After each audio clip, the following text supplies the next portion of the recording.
कोकाटे यांनी राजीनामा दिल्यानंतर मंत्रिपदी धनंजय मुंडे यांची नेमणूक होणार असल्याच्या बातम्या येऊ लागल्या. कारण कोकाटे यांच्या राजीनाम्याचं टायमिंग आणि धनंजय मुंडे यांच्या अमित शहा यांच्यासोबत झालेल्या भेटीचं टायमिंग एकच आहे. धनंजय मुंडे आणि मला बहीण भाऊ म्हणू नका म्हटलेल्या पंकजा मुंडे जर धनंजय मुंडे पुन्हा मंत्रिपदावर विराजमान झाल्यावर अडचणीत सापडू शकतात का? भावापासून अंतर ठेवून राहणाऱ्या पंकजा मुंडे यांना काही धोका वाटतो का? त्याविषयी जाणून घेऊयाच. मात्र विषय चर्चेत आलाय तो वेगळ्याच कारणामुळे. चंद्रशेखर बावनकुळे यांनी नाकारलेला आणि पंकजा मुंडे यांनी स्वीकारलेल्या रामटेक बंगल्यानंतर मुंडे यांच्या कुटुंबावर बेछूट आरोप झाले. करिअर संपता राहिलं. आता कुठे पंकजा मुंडे पीए प्रकरणातून शांत होतच होत्या, तेवढ्यात पुन्हा एकदा त्यांना अडचणी समोर येत आहेत. त्यामुळे चर्चेत आलेला या बंगल्याचा इतिहास महत्वाचा ठरतो.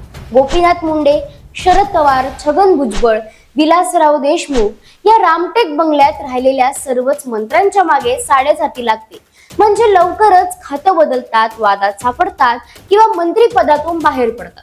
याची सत्यता आणि इतिहास जाणून घेऊया सविस्तरपणे आजच्या या व्हिडिओमध्ये. नमस्कार, मी अदिती आणि तुम्ही पाहताय मराठी मंडळी. मुंबईच्या मलाबार हिल परिसरातील समुद्र किनारी असणारा रामटेक बंगला मोठा, आरामदायी आणि प्रशस्त आलिशान महाराष्ट्र सरकारचा VIP मंत्री बंगला. हा बंगला घेण्यासाठी काही काळा अगोदर मंत्र्यांची मारामार चालायची. प्रामुख्याने कॅबिनेट मंत्री आणि प्रभावी नेते यांना तो दिला जात असे. पण जेव्हापासून जो नेता तिथे राहतो त्याच्या राजकीय आयुष्यात काहीतरी मोठं नकारात्मक घडतं, अशा चर्चा होऊ लागल्या, तेव्हापासून या बंगल्याला सगळे टाळतानाच दिसतात. शरद पवार यांनी याच रामटेक मध्ये राहून त्यांनी फुलोदोचे सरकार आणले. सर्वात कमी वयाचे मुख्यमंत्री म्हणून नावारूपाला आले. पण त्यांनी काँग्रेस विरोधी बनवलेल्या आघाडीत अंतर्गत मतभेद वाढले आणि आमदार फुटले. केंद्रात सत्ता बदल झाला आणि शरद पवार पुन्हा घरी बसले. महाराष्ट्राचे हसरे मुख्यमंत्री राहिलेल्या विलासराव देशमुख 1990 ते 1995 दरम्यान जेव्हा काँग्रेस सरकारमध्ये मंत्री होते, तेव्हा ते रामटेक या बंगल्यात वास्तव्यात होते. मात्र याच काळात 1995च्या विधानसभा निवडणुकीत त्यांना त्यांच्या लातूर या हक्काच्या मतदारसंघातून पराभवाचा धक्का सहन करावा लागला. विधानसभा निवडणुकीतील पराभवानंतर काँग्रेस पक्षाने 1996 मध्ये त्यांना विधानसभा परिषदेची उमेदवारी नाकारली. त्यामुळे त्यांनी बंडखोरी करून अपक्ष उमेदवार म्हणून निवडणूक लढवली. पण अपक्ष म्हणून लढलेल्या या निवडणुकीत त्यांचा प्रकाश देवळे, शिवसेना पुरस्कृत यांच्याकडून अत्यंत कमी मतांनी अवघ्या अर्ध्या मतांच्या फरकानं पराभव झाला. या पराभवातून ते पुरते सावरले नव्हते. तितकाच या बंडखोरीमुळे त्यांना काँग्रेस पक्षातून 6 वर्षांसाठी निलंबित करण्यात आले. त्यानंतर मात्र त्यांना पक्षासाठी आणि स्वतःसाठी प्रचंड संघर्ष करावा लागला. त्यानंतर तिथे राहायला आलेले छगन भुजबळ देखील तेलगी स्टॅम्प पेपर घोटाळा प्रकरणात अडकत गेले. दिवस रात्र पेपरांची हेडलाईन म्हणून त्यांचं नाव झळकू लागलं.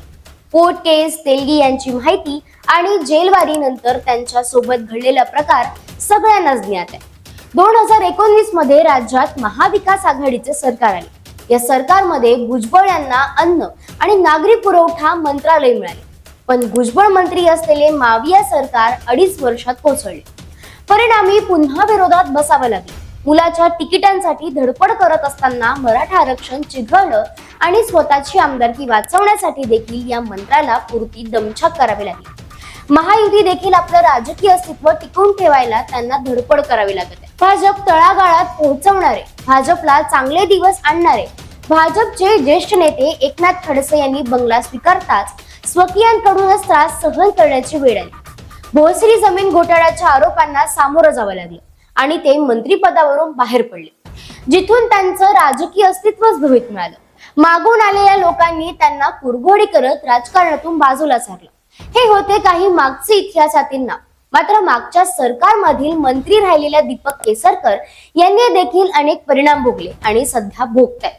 मंत्री राहिलेल्या दीपक केसरकर यांना 2024 विधानसभा निवडणुकीत महायुतीला भरघोस यश मिळालेले असताना देखील मंत्रिपद गमवावे लागले. फडणवीस यांच्याच मंत्रिमंडळात त्यांचा पत्ता कापण्यात आला. नवीन सरकारमधील मंत्रिमंडळाच्या विस्तारात हा बंगला महसूल मंत्री चंद्रशेखर बावनकुळे यांच्या वाट्याला आला. तेव्हा त्यांनीही हा बंगला अदलाबदली करण्यासाठी शोधाशोध सुरू केली.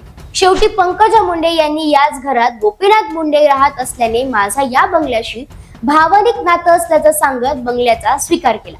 पण अगोदर झालेल्या लोकसभेवेळी त्यांना पराभवाचा सामना करावा लागला. त्यानंतर बीड मधील जातीवाद टोकाला पोहोचला. मुंडे विरुद्ध जरांगे असं युद्ध छिडलं गेलं आणि त्यांची प्रतिमा डागळत गेली. महायुतीमध्ये राष्ट्रवादी काँग्रेस सहभागी असल्याने पंकजा मुंडे यांचा पारंपरिक परळी विधानसभा मतदारसंघ धनंजय मुंडे यांच्याकडे. या जेव्हा मंत्रिमंडळात सामील झाले तेव्हा पंकजा मुंडे यांना भविष्यातील आपली राजकीय जागा निश्चित करण्यासाठी सातत्यानं पक्षाकडे पाठपुरावा करत संघर्ष करावा लागला. पण धनंजय मुंडे यांचं मंत्रिपद गेल्यानंतर काही काळ विसावलेल्या पंकजा यांना जेव्हा कोकाटे यांच्या जागी मुंडे तयारी करत असल्याचं कळत आहे तेव्हा अटळ संघर्षासाठी पुन्हा एकदा तयारी करावी लागणार हे निश्चित. रामटेक बंगला इतर मंत्र्यांप्रमाणे पंकजा यांच्याही अडचणीत वाढ करेल का की गोपीनाथ मुंडे यांचा आशीर्वाद यातून तारून येईल? याबाबत तुमचं मत आम्हाला कमेंट करून नक्की कळवा. धन्यवाद.